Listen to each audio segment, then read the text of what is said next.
नमस्कार, स्वागत है आपका पद्मेश 24/7 में। मैं हूं अर्चना मिश्रा। बुलेटिन की शुरुआत में सबसे पहले रुक करते हैं आज की हेडलाइंस पर।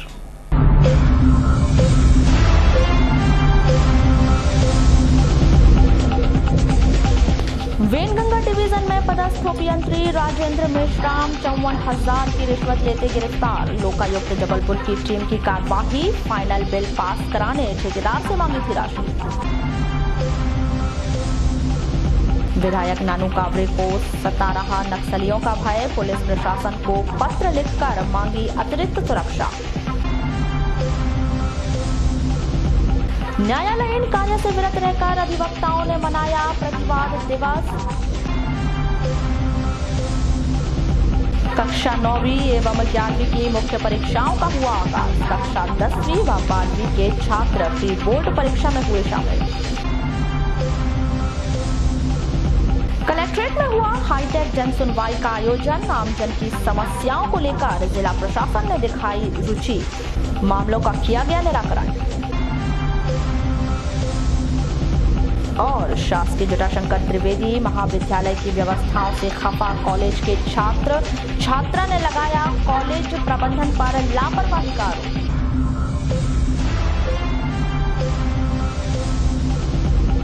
और अब समाचार विस्तार से।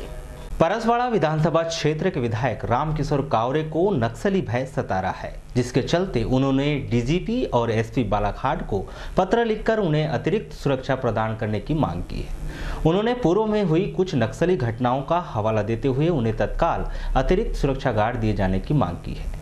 वहीं विधायक नानू कावरे के इस पत्र को संज्ञान में लेते हुए पुलिस प्रशासन के द्वारा जिला मुख्यालय स्तर पर उनकी सुरक्षा का आंकलन किया जा रहा है।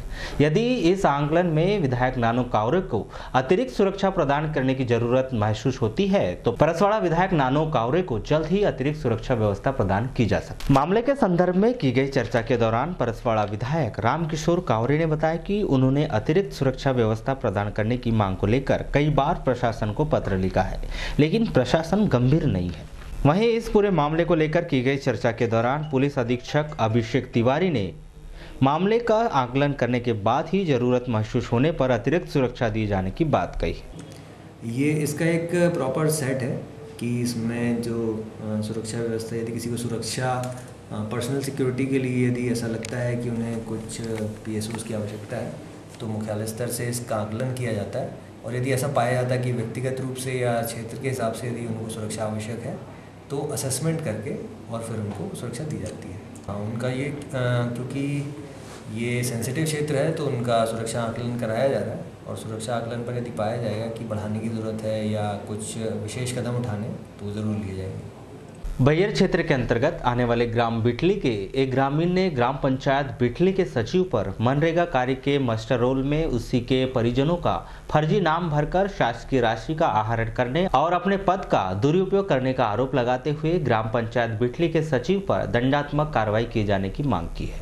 साथ ही सचिव पर कार्रवाई किए जाने की मांग को लेकर जन सुनवाई जनपद पंचायत में एक ज्ञापन भी सौंपा है, जिसमें ग्रामीण ओम प्रकाश पिता टेकचंद अजीत ने ग्राम के सचिव कुलदीप पिता सोम प्रसाद अजीत पर कई गंभीर आरोप भी लगाए हैं।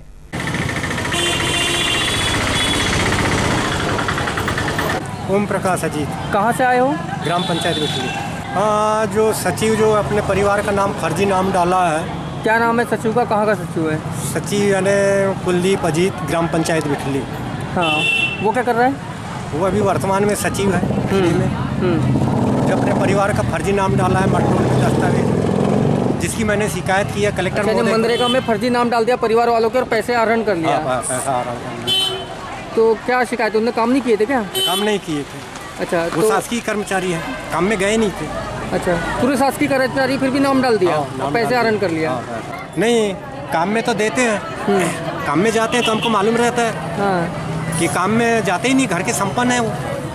अच्छा, उसके बाद जबरदस्ती के यानी शासकीय पैसों का दुरुपयोग किया जा रहा है। पैसा का दुरुपयोग कर रहे हैं। ठीक, तो आपके कुछ कार्ड वार्ड बनाने में नहीं आनाकानी करते हैं? हाँ, मेरा तो श्रमिक कार्ड बनाया नहीं, हमारे पति पत्नी के श्रमिक कार्ड बनाए। क्यों नहीं बना रहे हैं?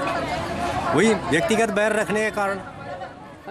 नगर के शासकीय जटाशंकर त्रिवेदी महाविद्यालय में अध्ययनरत छात्र छात्राएं कॉलेज की व्यवस्थाओं को लेकर आक्रोशित है, जिन्होंने कॉलेज प्रबंधन पर आरोप लगाते हुए प्रशासन से उचित कार्रवाई की मांग की है।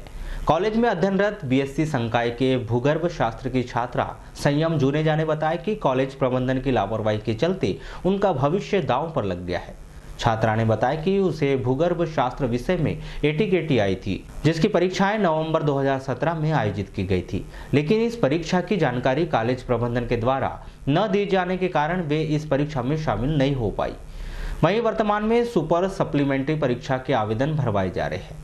वहीं उन्हें यह भी जानकारी दी गई है कि वह बीएससी द्वितीय वर्ष की परीक्षा में शामिल नहीं हो सकेगी, जो कि अनुचित है, क्योंकि हमने साल भर द्वितीय वर्ष की कक्षाओं में अध्ययन किया है, लेकिन उन्हें द्वितीय वर्ष की मुख्य परीक्षा में अवसर नहीं दिया जाना उनके भविष्य के साथ खिलवाड़ करना जैसा है। छात्रा ने प्राचार्य एवं परीक्षा विभाग के कर्मचारियों पर आरोप लगाते हुए कहा है कि कॉलेज में जो छात्र जानकारी के लिए पहुंचते हैं तो उन्हें प्राचार्य के द्वारा अपमानित किया जाता है और उन्हें किसी भी प्रकार की जानकारी नहीं दी जाती। सर, मेरा नाम संयम जुनेजा। कहाँ पढ़ते हैं? जटाशंकर त्रिवेदी। अच्छा, किस प्रकार की समस्या आ रही है आपको? सर, मेन समस्या मेरे साथ ये है कि कॉलेज में जो भी जानकारी लगाई जाती है वो एक तो रिसेंट लगाई जाती है, उसकी जानकारी हमें पहले से ना ही फ़ोन में दी जाती ना ही मैसेज में दी जाती। और ऐसा है कि कॉलेज का एटमॉस्फेयर इतना गलत होने की वजह से हम कॉलेज नहीं जा सकते, और फिर दूसरे बच्चे जो कॉलेज में जा रहे हैं वो हमको फ़ोन करके बता रहे हैं। और इसी चक्कर में हमारा एक विषय फर्स्ट ईयर का नहीं क्लियर होने के कारण हमको अभी हमारा पूरा ईयर बैक का नोटिस आया है। तो आप बताइए कि हम जनरल कैटेगरी के और हम उस कॉलेज में पढ़ने वाले स्टूडेंट हैं, तो हम क्या यही करते रहेंगे क्या कि हम ग्रेजुएशन हमारा कंप्लीट नहीं होगा तो हम आगे अपनी कॉम्पिटिटिव एग्जाम ना दे पाए? और कॉलेज से हम इतने ज़्यादा परेशान है कि हमको कोई भी चीज़ का प्रॉपरली जवाब वहाँ से नहीं मिलता। आज हमारी एग्ज़ाम जो रुकी हुई है उसके लिए हम जो प्रयास लगा के बैठे हैं। कॉलेज वाले हमको यूनिवर्सिटी का नंबर देते हैं, यूनिवर्सिटी में फ़ोन करो तो वो हमको कॉलेज में बात करो बोलते, तो हम किसके पास जाएंगे? हमारी समस्या का हल फिर कौन करेगा? अच्छा, कौन से विषय में आपको सप्लीमेंट्री कब आई? मेरा जियोलॉजी विषय क्लियर नहीं हुआ था फर्स्ट ईयर में, और नवंबर में उसकी एग्ज़ाम होने वाली थी। तो नवंबर में एग्ज़ाम होने के कारण उनने दिवाली की छुट्टियां लगने से एक दिन पहले सूचना लगाए थे, और दिवाली की छुट्टियां होने के जस्ट नेक्स्ट डे उन लोगों ने पेपर रखे थे। अब आप बताइए कि जो गांव के बच्चे हैं वो तो पहले ही चले जाते हैं यहाँ से, कोई भी इतना बड़ा त्यौहार आएगा तो कोई भी अपने घर पहले ही जाएगा, और वो जस्ट दिवाली के बाद में वो पेपर ले रहे हैं, तो हमको जिस कारण सूचना नहीं मिल पाई, और अब हमारा कॉलेज हमको कोई सपोर्ट नहीं कर रहा है। अगर हमारा सेकेंड ईयर क्लियर नहीं होगा तो कॉलेज पे हम स्ट्रिक्ट कार्रवाई कराएंगे। वहीं इस मामले में कॉलेज के प्राचार्य प्रवीण श्रीवास्तव ने लगाए हुए आरोपों को निराधार बताते हुए कहा कि विश्वविद्यालय के निर्देशों के तहत ही कॉलेज में परीक्षा का संचालन नियमानुसार किया जाता है। साथ ही छात्रों को परीक्षा संबंधी जानकारी भी समय पर मुहैया करवाई जाती है। देखिए, ऐसे जितने भी स्टूडेंट्स हैं इसमें दो प्रकार के स्टूडेंट सम्मिलित हैं, जो सेमेस्टर सिस्टम में फर्स्ट सेकंड सेम क्लियर है, पास, और कुछ ऐसे हैं जिनका फर्स्ट सेकंड सेम में किसी एक में या दोनों में उनको बैक है। तो विश्वविद्यालय से जो हमारी बात हुई, अच्छा, ये सब लोग पहले सेकेंड ईयर में थर्ड सेमेस्टर में परीक्षा के लिए प्रवेश ले चुके थे, और चूंकि इनका क्लियर नहीं था, फेल थे, तो उन लोगों ने थर्ड सेम में ये लोग फेल हो गए। जो एनुअल सिस्टम में वही स्टूडेंट्स आ रहे हैं ऐसे, जो पहले थर्ड सेमेस्टर में फेल हैं या फोर्थ सेमेस्टर में फेल हैं। कोई नए स्टूडेंट्स नहीं है वो लोग एक वर्ष द्वितीय वर्ष जिसको अपन कहते हैं थर्ड और फोर्थ सेमेस्टर, उसमें वो लोग प्रवेश ले चुके हैं। रिजल्ट फेल होने के कारण उनको बैक आए, मतलब साल बैक हो रहा है। तो अब इसमें जो लोग फर्स्ट सेकंड सेम क्लियर पास होंगे उनके लिए तो निर्देश हैं कि वो उनको एनुअल सिस्टम में द्वितीय वर्ष में बैठने दिया जाएगा, लेकिन जिनको किसी एक सेमेस्टर में बैक है, एटीकेटी है, उनको नहीं दिया जाएगा, क्योंकि उनका वार्षिक का नियम यही है कि एक बार देंगे सप्लीमेंट्री का चांस, तो सितंबर अक्टूबर जनरली होती है। यदि पास हो गए तो सेकेंड ईयर कर पाते हैं, और यदि फेल हुए तो वो सेकेंड ईयर वहाँ बैक हो जाता है। अच्छा, जैसे सुपर ये सप्लीमेंट्री है, उनको एक चांस दिया गया है, उनको चांस दिया गया है, तो क्या वो सेकेंड ईयर में एग्ज़ाम दे पाएंगे? नहीं, यदि वो एक चांस दिया गया, पास हो जाते हैं तो एग्ज़ाम दे पाएंगे, पर यदि वो फिर से उनको सप्लीमेंट्री आती है तो फिर वो सेकेंड ईयर का एग्ज़ाम नहीं दे पाएंगे। अच्छा, जैसे साल भर उन्होंने नगर के शासकीय उत्कृष्ट विद्यालय में सोमवार को एक शाला एक परिसर अंतर्गत प्राचार्य का ओरिएंटेशन कार्यक्रम का आयोजन वर्चुअल क्लास के माध्यम से हुआ। इस कार्यक्रम में विकासखंड में स्थित शासकीय स्कूलों के तमाम प्राचार्य एवं प्रधान पाठकों ने अपनी उपस्थिति दर्ज करवाई। इस संबंध में स्कूल के प्राचार्य आर.के. लटारे ने बताया कि शिक्षा विभाग के निर्देशों के तहत वर्चुअल कक्षाओं के माध्यम से ओरिएंटेशन कार्यक्रम का आयोजन किया गया है। नियमित प्रार्थना होना चाहिए, बच्चों को जिम्मेदारियां दी जानी चाहिए। हमने बालकेट की व्यवस्था, मैं प्राचार्य को दिलाना चाहता हूँ, जिस तरह से हाई स्कूल सेकेंडरी में बच्चों का एक कैबिनेट बनता है, यूनियन बनती है, ठीक उसी तरह से प्राथमिक शाला और माध्यमिक शाला में बाल कैबिनेट की व्यवस्था है। बाल कैबिनेट की व्यवस्था का जो कहना चाहिए कॉन्सेप्ट है, ये कॉन्सेप्ट इस तरह से है कि विद्यालय के संचालन की प्रक्रिया में शिक्षा मंत्री है, कोई स्वच्छता मंत्री है, तो इस तरह से विद्यालय के जो बच्चे हैं, ये बच्चे अभी से महसूस करें कि वो उनकी लीफ में विद्यालय संचालित। हमारे शिक्षा विभाग के निर्देश थे, एक साला एक परिसर के अंतर्गत आज हमारे प्राचार्यों का ओरिएंटेशन कार्यक्रम वर्चुअल क्लास के माध्यम से किया जा रहा है, जिसमें हमारे ब्लॉक के प्राचार्य और साथ ही साथ जिला शिक्षा अधिकारी मैडम द्वारा प्रधान पाठकों को भी निर्देशित किया गया था, तो वो भी उपस्थित हुए हैं और इस ओरिएंटेशन क्लास का संचालन हमारे वर्चुअल क्लास के माध्यम से किया जा रहा है। शिक्षा विभाग के निर्देशों के तहत मंगलवार से कक्षा 9वीं एवं कक्षा 11वीं की मुख्य परीक्षा का आयोजन किया गया। वहीं बोर्ड के निर्धारित समय सारणी के आधार पर कक्षा 10वीं एवं कक्षा 12वीं की प्री बोर्ड परीक्षाएं प्रारंभ हुई है। नगर सहित ग्रामीण अंचलों में यह परीक्षाएं 2 चरणों में आयोजित की गई। पहले चरण में कक्षा 9वीं की मुख्य परीक्षा एवं कक्षा 12वीं की प्री बोर्ड परीक्षा का आयोजन किया गया है, जिसमें बड़ी संख्या में छात्रों ने हिस्सा लेकर पर्चा हल किया। वहीं द्वितीय चरण में दोपहर 1 बजे से कक्षा 11वीं की मुख्य परीक्षा एवं कक्षा 10वीं की प्री बोर्ड परीक्षा का आयोजन किया गया। इस संदर्भ में उत्कृष्ट विद्यालय के प्राचार्य आर.के. लटारे ने बताया कि शिक्षा विभाग के निर्देशों के तहत कक्षा 10वीं एवं कक्षा 12वीं की प्री बोर्ड परीक्षा एवं कक्षा 9वीं एवं 11वीं की मुख्य परीक्षा का आयोजन विधिवत आज से प्रारंभ हुई है, जिसमें कक्षा 9वीं में 233 पंजीकृत परीक्षार्थियों ने हिस्सा लिया है। वहीं कक्षा 10वीं प्री बोर्ड परीक्षा में 423 परीक्षार्थी पंजीकृत थे, जिनमें से 414 परीक्षार्थियों ने अपनी उपस्थिति दर्ज करवाई है।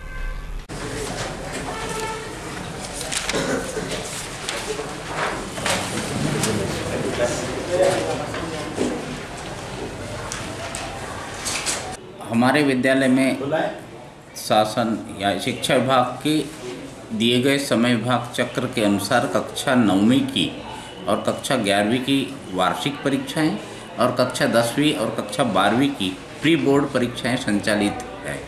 आज प्रातःकालीन पाली में 9 से 12 में कक्षा 9वीं की वार्षिक परीक्षा और कक्षा 12वीं की प्री बोर्ड परीक्षा संचालित की गई। तो आज कक्षा 9वीं में हमारे यहाँ दर्ज संख्या 233 है, जिसमें से सभी 233 विद्यार्थी उपस्थित रहे। कक्षा 12वीं में दर्ज संख्या 423 है, तो प्री बोर्ड परीक्षा में 414 छात्र छात्राएँ उपस्थित हुए और 9 एब्सेंट रहे। अभी द्वितीय पाली का जो प्रश्न पत्र है 1 बजे से कक्षा 11वीं की वार्षिक और कक्षा 10वीं की प्री बोर्ड परीक्षा का एक साथ संचालित हुआ। प्रोटेक्शन एक्ट सहित अन्य मांगों को लेकर मंगलवार को जिला अधिवक्ता संघ से जुड़े अधिवक्ताओं ने प्रतिवाद दिवस मनाते हुए न्यायालयीन कार्यों से विरत रहकर अपनी आवाज बुलंद की। वहीं अधिवक्ताओं ने लामबंद होकर कलेक्टर कार्यालय पहुंचकर प्रधानमंत्री के नाम जिला प्रशासन को ज्ञापन सौंपा।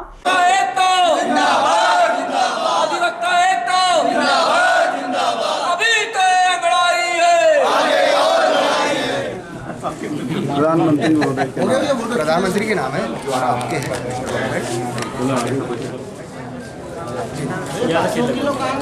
इस संदर्भ में जिला अधिवक्ता संघ के अध्यक्ष प्रवेश मलेवार एवं पूर्व जिला अध्यक्ष संजय गौतम ने बताया कि अधिवक्ता संघ के द्वारा अपनी मांगों को लेकर लगातार संघर्ष किया जा रहा है।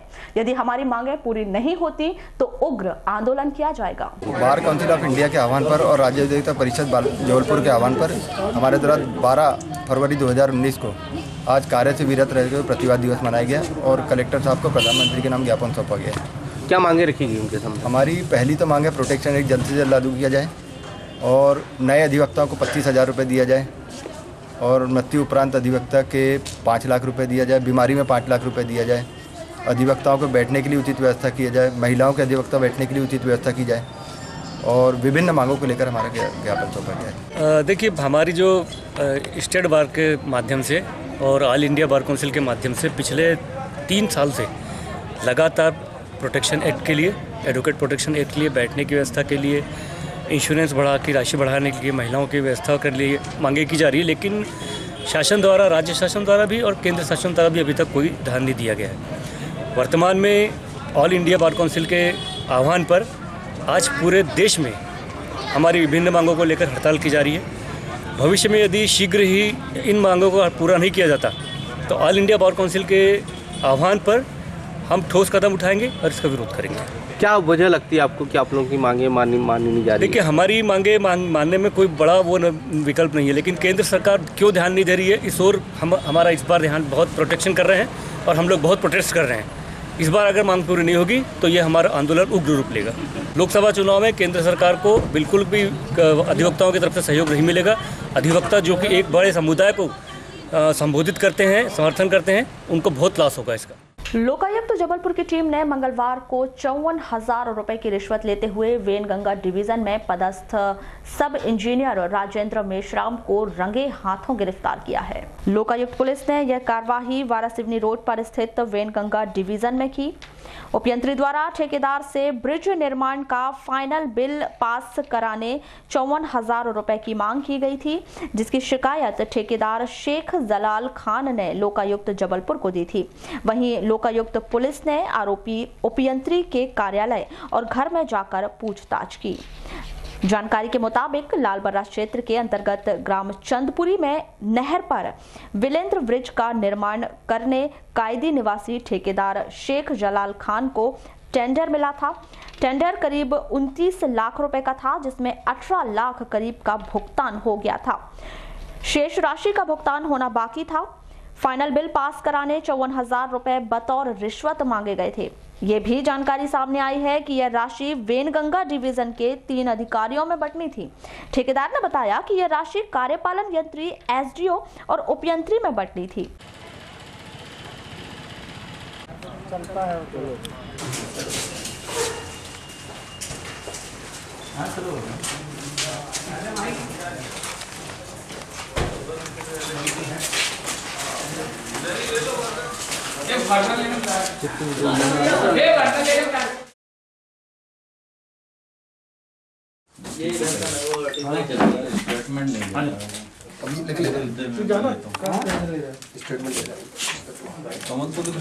शेख जलाल जी, क्या करते हैं आप? मेरा कॉन्ट्रैक्शन का काम है। अच्छा, आज मतलब एक रिश्वत की शिकायत की थी आपने? जी हाँ। कैसी क्या शिकायत थी? एक जबलपुर में की गई थी मेरे द्वारा। क्या शिकायत की गई थी? कि यहीं डिपार्टमेंट से मांग की जा रही है। किसके द्वारा मांग की जा रही थी? सब इंजीनियर। क्यों? मेश्राम साहब, सब इंजीनियर मेश्राम साहब। वो बिल का वैल्यूएशन किए थे, जिसका बिल बनाने के लिए उनने बोला गया था बिल में चेंजेस करने के लिए नहीं। आपने क्या काम किया था, किस कारण से बिल प्रस्तुत किया, पूरी बताई घटना? मैंने ब्रिज का काम किया था लालबर्रा क्षेत्र में। तो उसके संबंध में बिल अभी तक मेरा बना नहीं था, कंप्लीट नहीं हुआ था। 1 साल से ज़्यादा हो चुका है काम में। लगभग कितने का बिल है? बिल 6 लाख। कितने का? 5.5 करीब। फिर क्या हुआ? फिर आपने की शिकायत कहाँ की, क्या हुआ? जबलपुर में की गई थी। मेरे को 54,000 की मांग की गई थी मेरे से बिल में साइन करने, तो इसलिए मैंने लोकायुक्त जबलपुर में किया। अभी किसने क्या कार्रवाई किया? 54,000 रुपये मैंने दिया साहब को, जो शिकायत करने के बाद जो लोकायुक्त पुलिस ने आके यहाँ पे पकड़ा। अच्छा, ये बताइए कौन है मेश्राम का? राजेंद्र मेश्राम साहब। राजेंद्र सब इंजीनियर साहब। अच्छा, कौन क्या नाम है उनके? एसडीओ साहब, ई साहब। अच्छा, तो उनने क्या उनसे बातचीत करने के बाद ही मांगी थी क्या? जी हाँ। क्या बोले थे उनने? सबसे बातचीत की गई थी कि जो भी हम बिल बना रहे हैं उसमें से पहले हमको एडवांस दे दीजिए, उसके बाद में हम बिल की प्रोसीजर आगे बढ़ाएंगे। आपका नाम? शेख जलाल, मेरे फर्म का नाम है आयानी इंजीनियरिंग। इस कार्यवाही के संदर्भ में जबलपुर लोकायुक्त के डीएसपी दिलीप झरवड़े ने बताया कि शिकायत के आधार पर उपयंत्री को रिश्वत लेते हुए पकड़ा गया है। कार्यवाही के दौरान डीएसपी श्री झरवड़े के साथ निरीक्षक स्वप्निल दास सहित अन्य अधिकारी व कर्मचारी मौजूद रहे। सर, क्या पूरी घटना है, किस प्रकार से हुई घटना बताइए। हमारे फरियादी हैं शेख जलाल, जो यहाँ वैनगंगा परियोजना में ठेकेदारी करते हैं। इनके नाम से टेंडर हुआ था नहर के 1115 चैनल पर। इनको एक ठेका मिला था नहर पे विलेज ब्रिज बनाने का, जिसका लगभग 5 लाख फाइनल पेमेंट बचा हुआ है। फाइनल पेमेंट निकालने के लिए यहाँ पदस्थ सब इंजीनियर हैं श्री राजेंद्र मेश्राम, इनके द्वारा 54,000 रुपये की डिमांड की गई थी और आज हमने इनको 54,000 रुपये की रिश्वत लेते हुए पकड़ा है। कार्रवाई जारी है। सर, क्या शिकायत में आई सर? सामने क्या बात आई सामने शिकायत में? शिकायत में 54,000 रुपये की मांग की थी, 54,000 रुपये लेते ही पकड़ा है। सर, कहाँ पे आपने किया गिरफ्तार? ये हमने यहीं इनके ऑफिस में पकड़ा है। सर, और भी लोगों घर में जो कार्रवाई हुई है, घर में क्या क्या मिला है? घर पे जो कार्रवाई हुई है, अभी आप घर गए थे इंजीनियर पे, अभी जांच जारी है उसकी। सर, और भी संलिप्तता है कि लोगों की, और लोगों की संलिप्तता? ये जांच का विषय है। 2 लोगों के नाम लिए हैं सर, एसडीओपी और जांच का विषय है। सर, आपका नाम? डीएसपी दिलीप झरवड़े। सर, नोट में किस प्रकार की नोट पाएगी? ये इन्वेस्टिगेशन का विषय। Okay, sir, thank you. कहते हैं माँ ममता का सागर है, माँ के कदमों में जन्नत है, माँ से ही जग में उजियारा है, वरना जिंदगी में अंधियारा है। माँ है तो ये सृष्टि है, वरना सृष्टि की कल्पना अधूरी है। एक माँ ही सर्वप्रथम और सर्वश्रेष्ठ शिक्षक होती है। वो माँ ही होती है जो अपने गर्भ में अपने बच्चों को अपने खून से पालती है। वो माँ ही होती है जो कभी अपने बच्चों को बद्दुआएं नहीं देती है। इस दुनिया में वो माँ ही है जो करुणा, दया और प्रेम का सागर होती है। माँ के बारे में जितना लिखा जाए कम है। अल्फाज खत्म हो जाएंगे, लेकिन माँ की ममता का उल्लेख कभी खत्म नहीं होगा। लेकिन अफसोस, आज कुछ ऐसे कपूत दुनिया में मौजूद हैं जो माँ के वजूद से ना वाकिफ हैं, और जिसने उन्हें जन्म दिया है उसे उन्होंने दर दर की ठोकर खाने मजबूर कर दिया है। जी हाँ, ये एक ऐसा कड़वा सच है जिसे नकारा नहीं जा सकता। दरअसल पद्मेश न्यूज़ टीम की एक ऐसी माँ से मुलाकात हुई जिसके अपने बच्चों ने उसे बेगाना कर दिया, और आज वो माँ दर बदर भटक रही है।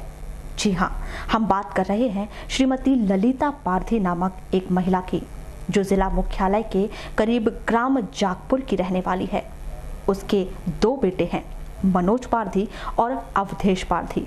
बड़ा बेटा वन विभाग में पदस्थ है और छोटा बेटा गायखुरी में रहता है। दोनों बेटों ने अपनी माँ का नाम उसकी जानकारी में लाए बिना संपत्ति से काट दिया है, और आज उनकी माँ बेटी के घर में रह रही है। टपकते आंसुओं के सैलाब लिए यह दुखी माँ कलेक्टर जन सुनवाई में पहुंची और अपनी व्यथा बयां कर जिला प्रशासन से मदद की गुहार लगा रही है, क्योंकि उसके बेटों ने उसे घर से बेघर कर दिया है। अच्छा, यहाँ शिकायत लेकर के आए थे आपके अपने बेटों के खिलाफ में, आप क्या था पूरा मामला? मेरा मामला है क्या मेरे बेटों ने मेरी खेती बाड़ी से नाम कटवा दिया और मेरे को भगा रहे हैं जी। मार तेरे को ज़्यादा करेगी, तेरे को मार पीट करके भगाएंगे बोलते हैं। कब से कर रहे हैं आपके साथ में? 2-3 महीना हो गए। 2-3 महीना हो गए। क्या करते हैं आपके बेटे? एक फॉरेस्ट में है। हाँ, क्या नाम है फॉरेस्ट वाले का? मनोज पारधी। अच्छा, कहाँ पर फॉरेस्ट में ये? एक गर्रा डिपो में है। गर्रा डिपो में। और दूसरे का नाम क्या है? अवधेश पारधी। अवधेश। ये क्या करता है? ये पहले नाम रायपुर में थे जी, तो वहाँ से अब यहाँ बालाघाट में मकान बना लिया, यहाँ पर थे अभी। अच्छा, मगर ये आपको प्रताड़ित करने का कारण क्या है, क्या वजह लग रही है आपको? तो वजह है जी, अब मेरा नाम था खेतीबाड़ी में, मेरे खेतीबाड़ी से नाम काट दिए हैं। अब इसका नाम तो कुछ नहीं, तो भगाओ इसको, ऐसा। अच्छा जी। अच्छा, मतलब आप ही का नाम है पूरा खेतीबाड़ी में? आपका खेतीबाड़ी में सब आपका ही नाम है पूरा? मेरा भी नाम और बच्चों का भी लिखा दी मैंने कि हमें माँ साहब बहुत दिन से मर गए, मैंने कि बच्चों को भी चाहिए, मेरे को भी चाहिए, क्योंकि वो हमारे ससुर बाद में मरे।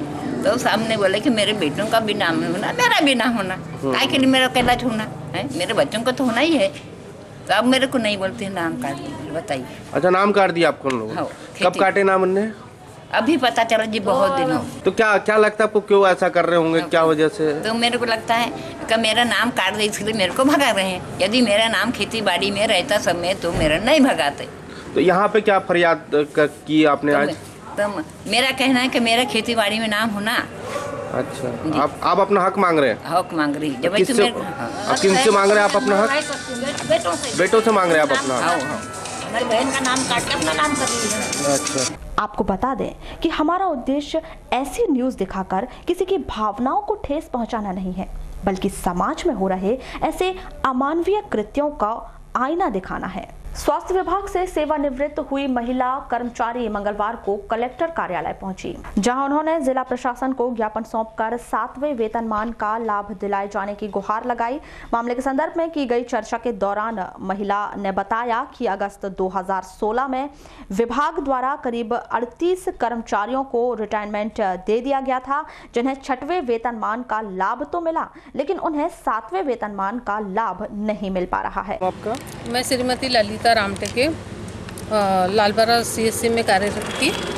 तो 2016 में अगस्त में हमको रिटायरमेंट कर दिया गया। हमारी सर्विस 65 वर्ष के लिए हमें नियुक्त किया गया, ऐसा आदेश प्राप्त हुआ था। हम लोग जो हाई कोर्ट से जीत भी गए थे, लेकिन हमें अंतिम वेतन निर्धारण किए हैं, उसी के ऊपर से हमारा बेसिक क्लेम बने हैं। तो हमें 6वें का वेतन लाभ मिला है, 6वां वेतन आयोग का, 7वें का अभी नहीं मिला है। तो अभी भी कई लोगों के एरियर्स रुके हुए हैं, और साथ में 7 दिन का जो हड़ताल में बैठे थे उसके क्लेम रुका हुआ है। और ये इस वर्ष हाँ, वो सेवा मुझे तो मेरा तो मतलब वो समयमान वेतन मान का जो 30 साल में मिलना था वो भी रुका हुआ है। बैंक में कार्यरत स्टाफ को स्वस्थ माहौल देने की मंशा से भारतीय स्टेट बैंक शाखा बालाघाट द्वारा कॉर्पोरेट कम्युनिकेशन प्रोग्राम नई दिशा प्रारंभ किया गया है, जिसको लेकर मंगलवार को नगर के मल्लिकार्जुन होटल में एक कार्यक्रम का आयोजन किया गया, जिसमें बालाघाट और भरवेली की SBI शाखा में कार्यरत कर्मचारी और उनके परिवार के लोग शामिल हुए। आयोजित इस कार्यक्रम के संदर्भ में की गई चर्चा के दौरान भारतीय स्टेट बैंक बालाघाट शाखा के deputy branch manager Balvir Singh Baghel ने बताया कि कार्य के दौरान कर्मचारियों में अधिक तनाव हो जाता है, जिसे रिफ्रेश करने के लिए यह कार्यक्रम देश की समस्त शाखाओं में चलाया जा रहा है। सर, आपके बैंक ने एक नई दिशा करके कार्यक्रम चला रहा है, क्या मकसद से स्टार्ट करवाएंगे और क्या हो रहा है कार्यक्रम? हमारे यहाँ कॉर्पोरेट सेंटर के द्वारा जो है बैंक के द्वारा हमारे चेयरमैन ने एक नई जो है सोच के अनुसार जो है एक नई दिशा कार्यक्रम जो है शुरू किया है, जो कि हमारे कॉर्पोरेट कम्युनिकेशन प्रोग्राम के अंतर्गत नई दिशा के माध्यम से जो हमारे स्टाफ सदस्य हैं उनको एवं उनके परिवार के सदस्यों को जो है इस कार्यक्रम में शामिल किया गया। और जो है जो बैंक के एम्प्लॉइज़ जो होते हैं सुबह 9 से रात के 9 बजे तक कार्य करते हैं, तो उनको एक स्वस्थ माहौल देने के लिए उनके परिवार को इसमें शामिल करने हेतु बैंक ने ये नई सोच जारी की है। सर, क्या मंथली होगा या नहीं? ये एक जस्ट प्रमोशनल है कि जिसमें स्टाफ को कैसे मोटिवेट कर सकते हैं और स्टाफ सदस्यों को कैसे शामिल कर सकते हैं, इसलिए चालू किया गया। तो ये एक ही बार का कार्य। वारासिवनी में भी अधिवक्ताओं ने प्रतिवाद दिवस मनाकर सरकार के प्रति आक्रोश व्यक्त किया और न्यायालयीन कार्य से विरत रहे। इस संदर्भ में अधिवक्ता अमित अग्रवाल ने बताया कि अधिवक्ता गण प्रोटेक्शन एक्ट की मांग काफी वर्षों से कर रहे हैं, लेकिन अब तक केवल आश्वासन ही हाथ लगा है। ये हमारा जो मध्य प्रदेश शासन से प्रोटेक्शन एक्ट को लागू करने की मांग कई वर्षों से की जा रही है, और हमको आश्वासन भी दिया गया था चुनाव के पहले कि प्रोटेक्शन एक्ट लागू कर दिया जाएगा, लेकिन प्रोटेक्शन एक्ट लागू तो नहीं हुआ।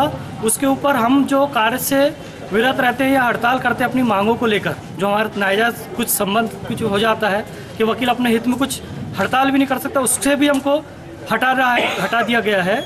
इस कारण हम आज एक दिन दिवसीय कार्य से विरत रहकर, इसको हड़ताल नहीं कहते, कार्य से विरत रह रहे, हम अपनी नाराजगी यह दर्ज कर रहे हैं कि हमको प्रोटेक्शन एक्ट भी नहीं मिल रहा है और उसके अलावा हमको हड़ताल करने से भी वंचित किया जा रहा है शासन द्वारा। तो उसके विरोध में एक दिवसीय प्रतिवाद दिवस के रूप में मनाया जा रहा है। जी, आपका नाम? प्रमोद कुमार जैन एडवोकेट। आज किस मांगों को लेकर प्रतिवाद दिवस मनाया जा रहा है अधिवक्ताओं ये एक अधिनियम रखे हैं सरकार के, उसको हाई कोर्ट ने मान्यता दिया, मध्य प्रदेश शासन मान्यता नहीं दी। पुलिस अधिनियम, प्रोटेक्शन अधिनियम। तो अभी किस तरह से परेशानियाँ होती है आप लोगों को? परेशानी है कि हम लोग कहीं थाने जाए, यहाँ जाए तो कोई सहूलियत मिलती नहीं है। हम लोग को तो पहले हम लोग को वकीलों को प्रोटेक्शन देता नहीं है, इसलिए प्रोटेक्शन के लिए मांग कर रहे हैं। अन्य किसी भी समय आपके साथ कुछ भी दुर्घटना घटित हाँ, हो तो सकती है? प्रोटेक्शन चाहिए। क्या ये VIP जैसे MLA है, MP, इनको प्रोटेक्शन है, तो हम लोग वकीलों को भी होना चाहिए। उसके संबंध में यहाँ पर चल रही लगा था पिछले। वारासिवनी की ग्राम पंचायत कोस्ते निवासी अशोक ठाकरे की 18 वर्षीय बेटी महिमा ठाकरे की सोमवार को सिविल अस्पताल में संदेहास्पद स्थिति में मौत हो गई। जानकारी के मुताबिक महिमा ठाकरे PG कॉलेज बालाघाट में प्रथम वर्ष की छात्रा है। सोमवार को अचानक महिमा की तबीयत बिगड़ने पर उसे स्थानीय प्राइवेट अस्पताल में भर्ती कराया गया, जिसके बाद परिजनों ने उसे जिला अस्पताल में भर्ती कराया, जहां उसकी मौत हो गई। जानकारी के मुताबिक युवती के मुंह से कीटनाशक दवा की बदबू आ रही थी, जिससे ऐसा प्रतीत हो रहा है कि युवती ने कीटनाशक दवाई का सेवन किया था। मामले की जांच पुलिस के द्वारा की जा रही है। संजय रांगडाले। कहाँ के निवासी? Waraseoni ward number 3। 18 वर्षीय बालिका ने की जो मौत हुई है, ये कहाँ की रहने वाली थी और कहाँ पर? ये ग्राम कोस्ते की रहने वाली थी। कब हुआ हादसा? ये हादसा कल कॉलेज से आने के बाद 6 बजे उनकी अचानक तबीयत खराब हुई, तो स्थानीय वाहन से उनको हॉस्पिटल डॉक्टर अरोरा जी के यहाँ लाया गया। उन्होंने क्रिटिकल कंडीशन देखते हुए उनको सीधा गवर्नमेंट हॉस्पिटल रेफर किया। वहाँ दौरान के पश्चात 1 घंटे बाद मृत्यु हो गई, आधा से 1 घंटे। मौत की अभी स्पष्ट पुष्टि हो पाई? हाँ, मौत की अभी कोई पुष्टि नहीं हो पाई है। कितने दिन से बीमार थी? सडनली कल ही अचानक तबीयत खराब हुई। वारासिवनी में आयोजित अंतर्राज्यीय देवधर क्रिकेट ट्रॉफी टूर्नामेंट के समापन कार्यक्रम में शामिल होने पूर्व अंतर्राष्ट्रीय क्रिकेटर संदीप पाटिल का मंगलवार को वारासिवनी नगर आगमन हुआ, जिनका कैबिनेट मंत्री प्रदीप जायसवाल एवं उनके समर्थकों के द्वारा भव्य स्वागत किया गया। वारासिवनी स्थित विश्राम गृह में प्रेस वार्ता का आयोजन किया गया, जिसमें श्री पाटिल ने क्रिकेट के क्षेत्र में कैसे आगे बढ़े और सफलता पाने के लिए क्या करना चाहिए, इसके बारे में विस्तार से जानकारी दी। बाकी सारी जो टेनिस की बात करो, आप टेबल टेनिस की बात करो, जो हमारी महिला जो मेडल्स जीत के आ रही है, तो अच्छा लगता है और होना भी चाहिए। पंडित जी, अभी ये वर्ल्ड कप है तो इंडियन टीम से उम्मीद कर सकते हैं?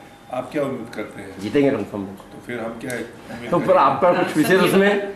नहीं, देखिए, जब हम भारतीय हैं तो हम हमेशा चाहेंगे, हमेशा वर्ल्ड कप जब भी भारतीय टीम खेलती है, ना सिर्फ वर्ल्ड कप, जो भी टूर्नामेंट खेलती है, हम यही चाहते हैं कि भारत का विजय हो। सर, लेकिन अन्य देश भी मानता है कि भारत भी दावेदार है और अन्य 2-3 टीम भी दावेदार है। देखिए, अन्य देश क्या मानता है या आप क्या मानते हैं, ऐसे मैं ताल्लुक नहीं रखता। सर, मैं मानता हूँ कि मेरी टीम जीते। सर, एक महत्वपूर्ण प्रश्न है कि जिस तरीके से वर्ल्ड कप विजेता, क्रिकेट के वर्ल्ड कप विजेता को बहुत से देश विजेता नहीं मानते, क्योंकि बहुत कम देशों में क्रिकेट खेला जाता है, जबकि फुटबॉल है या अन्य जो रग्बी वगैरह है वो बहुत ज़्यादा। आप इस मामले में क्या विचारधारा रखते हैं? यानी 12-13 देश ही क्रिकेट खेलते हैं और उसको विश्व विजेता घोषित किया जाता है, जबकि बहुत से देश। जीत होती है, चाहे आप गली क्रिकेट करो की बात करो या वर्ल्ड कप की बात करो। अभी लोग मानते हैं नहीं मानते, उसे हमारा क्या लेना देना। जो मानते हैं वो मानेंगे, जो नहीं मानते वो नहीं मानेंगे। सर, इंडिया टीम तक पहुंचने के लिए क्या प्रयास करें? देखिए, इंडिया टीम के लिए ही नहीं, अगर आपको अपने आयु में, अपने जीवन में सफल बनना है तो परिश्रम और काम करना होगा। अच्छा काम का अच्छा नतीजा मिलता है जब आप अच्छा काम करते हैं, आप जब श्रम करते हैं, आप जब मेहनत करते हैं, तभी आप आगे बढ़ते हैं। सर, वाराणसी के युवाओं को क्या, युवा खेल प्रेमियों को क्या संदेश है? मैं यही कहूँगा कि मेहनत करते रहो।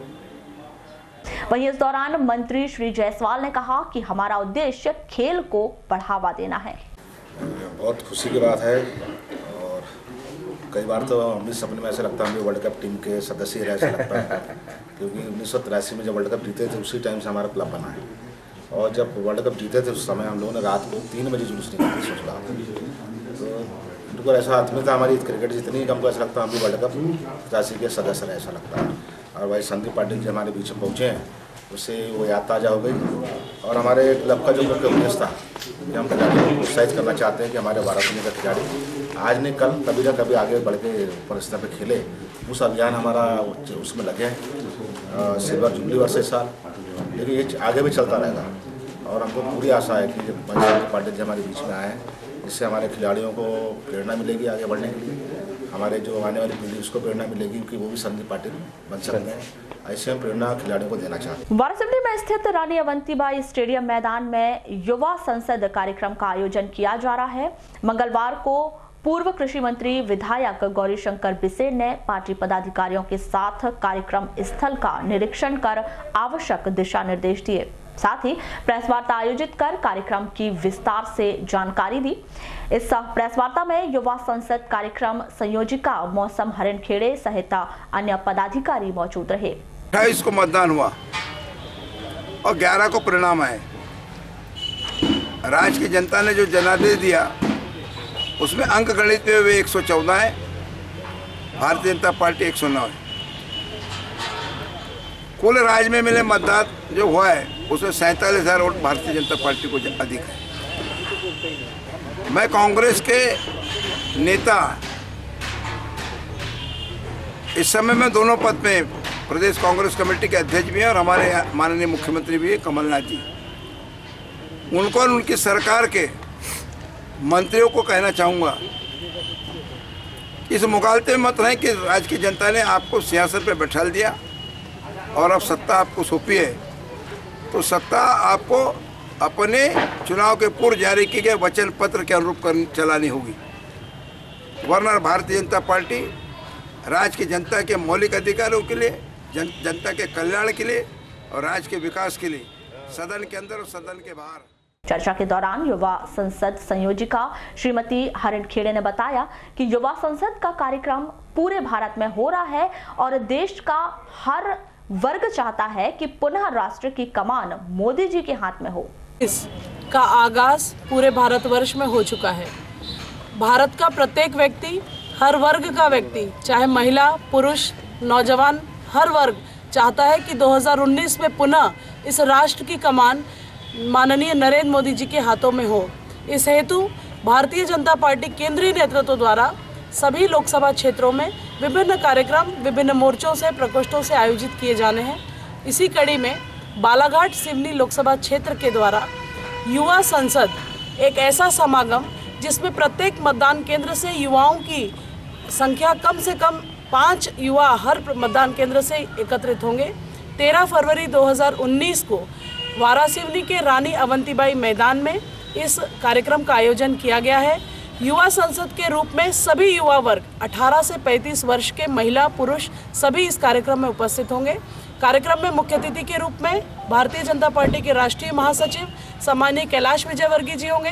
भारतीय जनता पार्टी युवा मोर्चा के प्रदेश के अध्यक्ष भाई अभिलाष पांडे जी होंगे और विभिन्न क्षेत्रों में उत्कृष्ट प्रदर्शन करने वाले। लालबरा क्षेत्र के ग्राम पंचायत मोहगांव धपेरा स्थित हनुमान चौक में ग्राम वन समिति मोहगांव विश्वास सेवा संस्थान बालाघाट तरंग युवा क्लब व यूथ फेडरेशन मोहगांव के तत्वाधान में 11 फरवरी को संभाग स्तरीय डांस प्रतियोगिता एवं सम्मान समारोह का आयोजन किया गया।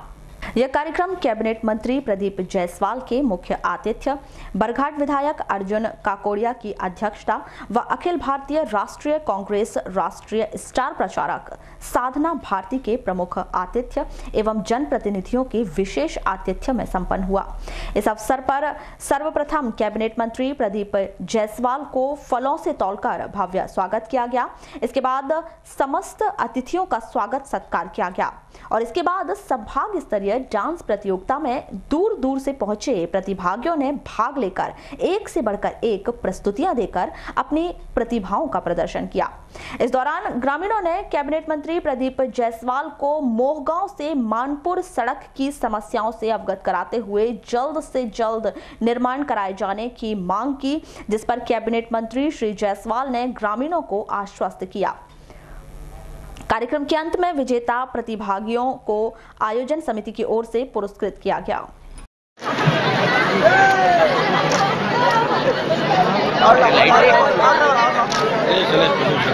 हमारे मंत्री महोदय का स्वागत और आसपास भीड़ लगी हुई है।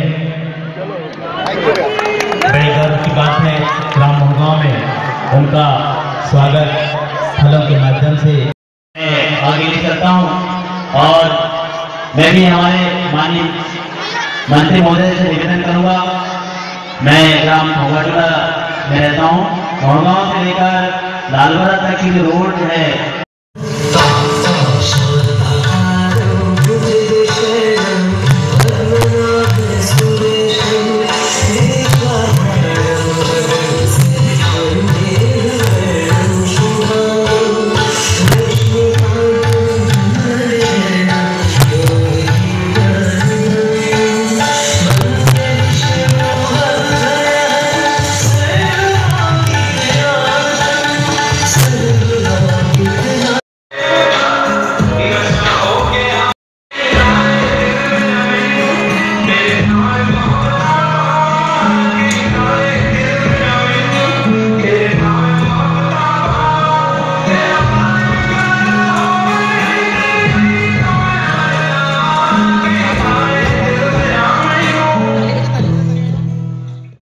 लिखाई से बनता है।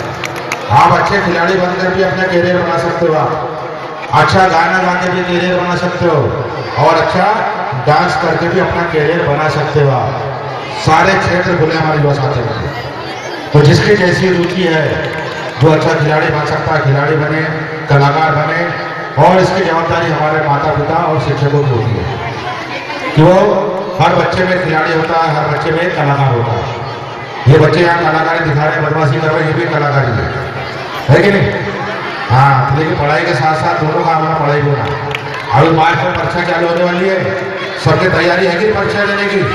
हाँ हाँ, वहाँ अल्लाह नहीं चलेगा, यहाँ अल्लाह चलेगा। ठीक है, इस अवसर पर यहाँ पर जो समस्या हमारे बीच में आई है, लालबर्रा क्षेत्र हमारा वैसे भी बहुत ही सालिम और संगठन, खेल कूद हो या डांस की प्रतियोगिता हो या किसी तरीके के भी जो सांस्कृतिक कार्यक्रम होते हैं, इससे हमें एक जिंदगी में एक नई ऊर्जा मिलती है। यही तो जीवन होता है। ये जिस तरीके से हम लोग उमंग देख रहे हैं, उत्साह देख रहे हैं, एक उल्लास देख रहे हैं, दिन भर काम करने के बाद ये शाम को सवेरे फिर भी उठना है, लेकिन फिर भी हम लोग यहाँ पे आए हैं, बैठे हैं, एक दूसरे से मिल रहे हैं बड़े प्रेम के साथ, उत्साह के साथ। ये होती है असली जिंदगी, ये होती है असली जिंदगी जहाँ प्रेम होता है। और आपका जो गांव है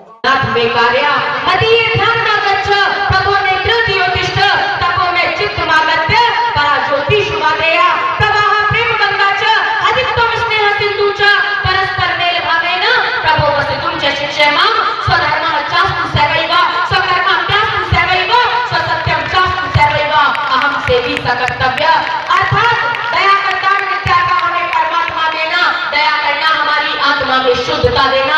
हमारे ध्यान में आओ प्रभु, आंखों में बस जाओ, अंधेरे दिल में आकर के परम ज्योति जगा देना।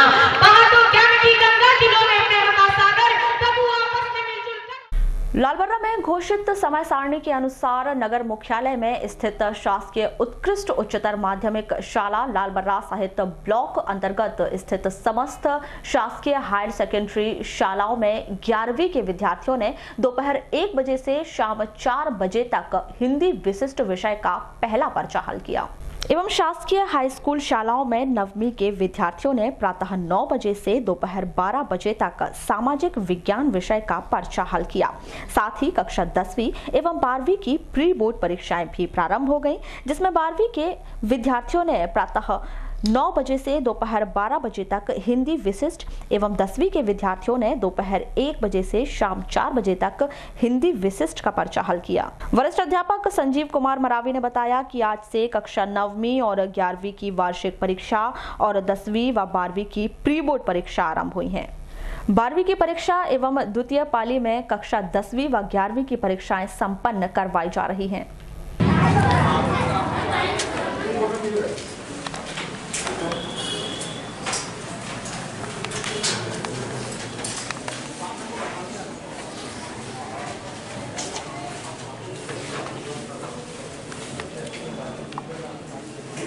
ये आज जो है हमारे यहाँ पर 9वीं और 11वीं में से आज 9वीं का पेपर चालू हुआ है। प्रथम प्रश्न पत्र है सामाजिक विज्ञान का आज, और हमारे यहाँ पर टोटल दर्ज संख्या जो है 204 बच्चे हैं, जिसमें से उपस्थित आज 197 बच्चे हुए हैं।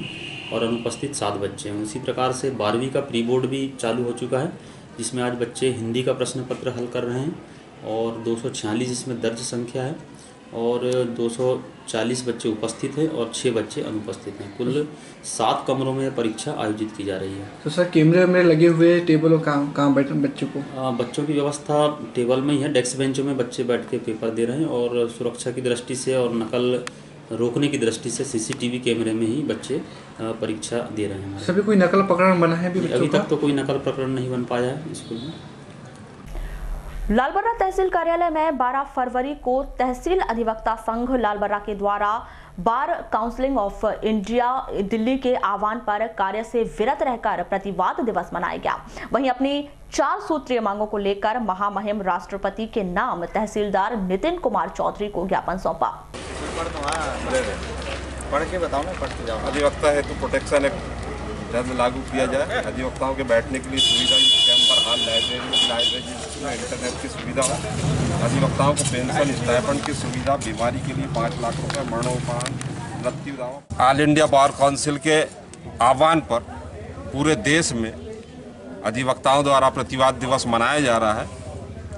उसमें हमारी मुख्य मांगे जो हैं, एडवोकेट प्रोटेक्शन बिल का लागू किया जाना, अधिवक्ताओं के लिए समस्त न्यायालयों में लाइब्रेरी, इंटरनेट इत्यादि की सुविधाएं, सुविधा युक्त चैम्बर की व्यवस्था, स्टाइफन और पेंशन की व्यवस्था और विभिन्न फोरम जो हैं जिसमें एडवोकेट्स की नियुक्ति होती है वो काफ़ी लंबे समय से नहीं हो रही है। उसमें भी हमारी मांग है कि उनमें अधिवक्ताओं की नियुक्ति होना चाहिए। तो सर ये आपकी मांग है तो पहले से चलती हुई आ रही है? ये काफ़ी पहले से चलती आ रही है। अभी जो मूलतः हमारी मांग है, 70 सालों में विभिन्न वर्गों के विभिन्न संगठनों की मांगों को पूरा की सभी सरकारों ने, चाहे वो किसान हो, चाहे मजदूर हो, चाहे कर्मचारी हो, चाहे डॉक्टर हो, लेकिन 70 सालों में अधिवक्ताओं की मांगों पर किसी भी सरकार ने ध्यान नहीं दी।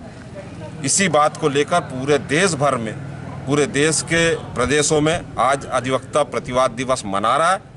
लालबर्रा अस्पताल कॉलोनी स्थित भाजपा महिला मोर्चा मंडल लालबर्रा अध्यक्ष श्रीमती अनीता अग्रवाल के निवास पर 12 फरवरी को भाजपा महिला मोर्चा मंडल लालबर्रा के तत्वाधान में मेरा परिवार भाजपा परिवार कार्यक्रम के तहत भाजपा का झंडा फहराकर पदाधिकारियों ने अब की बार मोदी सरकार के नारे लगाते हुए फिर से नरेंद्र मोदी को प्रधानमंत्री बनाने का संकल्प लिया।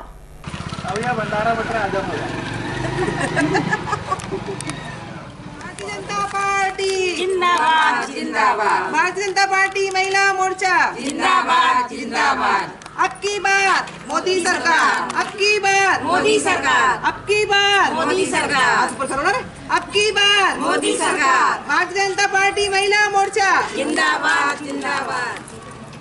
एक मिनट। मैं श्रीमती अनीता अग्रवाल, भारतीय जनता पार्टी महिला मोर्चा ब्लॉक लालबर्रा मंडल। कौन सा कार्यक्रम किया जा रहा है यहाँ पे? ये हमारे प्रदेश के अध्यक्ष श्रीमती लता एलकर और हमारे जिले की अध्यक्ष श्रीमती निर्मला पटेल की अनुशंसा पर और हमारी विधानसभा प्रभारी श्रीमती रेखा बिसेन जी की अनुशंसा पर ये भारतीय जनता पार्टी महिला मोर्चा के द्वारा हमें ये चुनावी बिगुल, समझिए कि चुनावी बिगुल बज गया है। 2019 में आने वाले चुनाव में हमें मोदी जी की सरकार बनाना है, तो हम महिलाएं सब एकजुट होकर उनके हमारे अध्यक्ष के नेतृत्व में और हमारे प्रदेश अध्यक्ष के नेतृत्व में, हमारी विधानसभा प्रभारी श्रीमती रेखा बिसेन जी के नेतृत्व में और हमारी लोकसभा प्रभारी श्रीमती वीना कनौजिया के नेतृत्व में हम लालबर्रा मंडल की सभी महिला मोर्चा की बहनें चुनाव के लिए बिल्कुल तैयार हैं और हमने अपने आज से अपना बिगुल बजा दिए हैं। लालबर्रा के शासकीय उत्कृष्ट उच्चतर माध्यमिक विद्यालय में 12 फरवरी को सुबह 11 बजे से 1:30 बजे तक विकास खंड अंतर्गत एक शाला एक परिसर के एंकर शालाओं के हेडमास्टर एवं प्राचार्यों को आयुक्त भोपाल के द्वारा वीडियो कॉन्फ्रेंसिंग के माध्यम से शिक्षकों की कमी को दूर करने के लिए आवश्यक दिशा निर्देश दिए गए। चर्चा में वरिष्ठ अध्यापक संजीव कुमार मरावी ने बताया कि आयुक्त के द्वारा भोपाल से वीडियो कॉन्फ्रेंसिंग के माध्यम से विकास खंड की समस्त एक शाला एक परिसर वाली संस्थाओं के हेडमास्टर एवं प्राचार्यों को निर्देश दिए जा रहे हैं।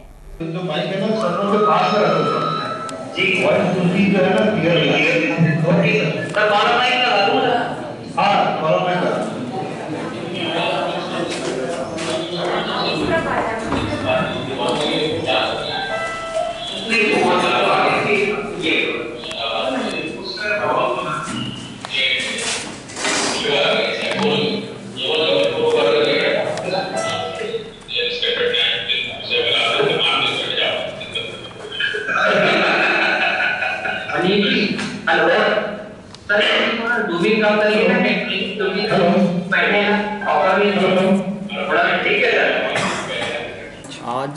जो है आयुक्त मैडम द्वारा भोपाल से वीडियो कॉन्फ्रेंसिंग चल रही है, जिसमें हमारे विकास खंड के समस्त जो एक शाला एक परिसर वाली संस्थाएं हैं, तो उनमें से एक एंकर शाला होती है जो जिसमें मर्ज हुई है संस्था, तो उस शाला के एचएम और प्राचार्यों की उपस्थिति हमारे वर्चुअल क्लास में है और यहाँ पर वीडियो कॉन्फ्रेंसिंग आयुक्त मैडम द्वारा ली जा रही है। सर कितने बजे से प्रारंभ की गई है? ये जो है वीडियो कॉन्फ्रेंसिंग 11 बजे से 1:30 बजे तक की है और इसमें जो हमारे शिक्षक हैं, जो एंकर शाला के प्रभारी हैं या प्राचार्य हैं, इनको पूरी जानकारी दी जा रही है कि आपको किस निर्देश दिए जा रहे हैं कि आपको किस टाइप से काम करना है एक शाला एक परिसर में। तो इसका उद्देश्य क्या है करवाने का? इसका उद्देश्य है कि हमारे जो शिक्षा के क्षेत्र में जो टीचर्स हैं हमारे, तो टीचर्सों का उपयोग, जो टीचरों की कमी है हमारे यहाँ पर, वो टीचरों के उपयोग के लिए, मान लो प्राइमरी और मिडिल में टीचर अलग अलग रहते हैं, तो उनका उपयोग जो टीचर प्राइमरी में है और जो क्वालिफाइड हैं तो उनका मिडिल में भी उपयोग किया जा सकता है, और जो हायर सेकेंडरी और हाई स्कूल में मर्ज मिडिल स्कूल हैं वहाँ के टीचरों का भी उपयोग उच्च स्तर पे लिया जा सकता है। इससे बच्चों को क्या फ़ायदा मिलेगा? इससे बच्चों को ये फ़ायदा मिलेगा कि आपके जो टीचर्स की कमी है जो हमारे हाई स्कूल हायर सेकेंडरी में, तो जो मिडिल स्कूल में अगर एमएससी वाला कोई टीचर रहता है तो वो टीचर मिडिल स्कूल से डायरेक्ट प्रिंसिपल के माध्यम से उसको हाई स्कूल हायर सेकेंडरी भी पढ़वाया जा सकता है। बुलेटिन के अंत में एक बार फिर नजर आओ हैं आज की हेडलाइंस पर।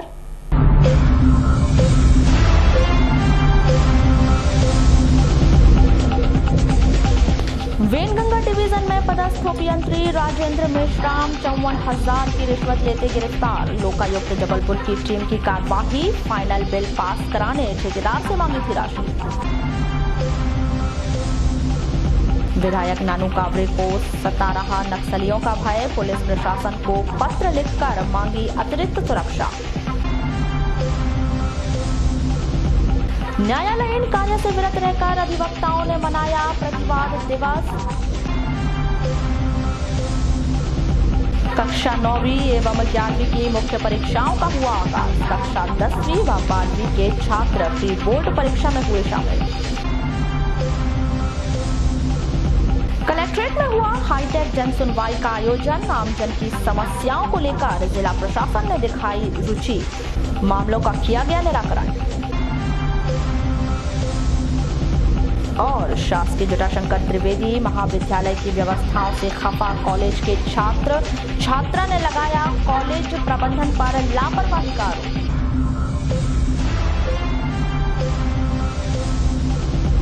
तो ये थी अब तक की खास खबरें। अगली न्यूज बुलेटिन के साथ फिर मुलाकात होगी, तब तक के लिए नमस्कार।